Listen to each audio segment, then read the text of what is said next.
Boğa ve yükselen boğa, belki de artık ait olmadığın o bazı yerlere yalnız kalmamak için aitmişsin gibi davranıyorsun. Bu ay tutulması arkadaşlıklarına, sosyal çevrene ve gelecekte kendini nerede gördüğüne dokunuyor. Ama asıl mesele çevrende kimlerin olduğu değil, kimlerin yanındayken kendinden uzaklaştığın, bir yere kabul edilmek uğruna küçülttüğün tarafların oldu mu?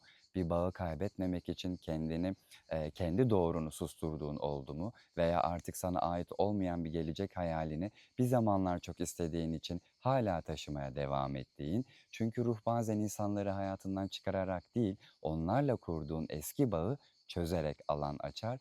Kendine şunu sor: bugün kimseye ait olmak zorunda olmasaydım, hayatımı yine aynı insanlarla ve aynı hayallerle mi kurardım? Belki de bu tutulma seni yalnızlaştırmıyor, sana gerçekten ait olduğun yeri gösterebilmek için artık ait olmadığın yerleri görünür kılıyor.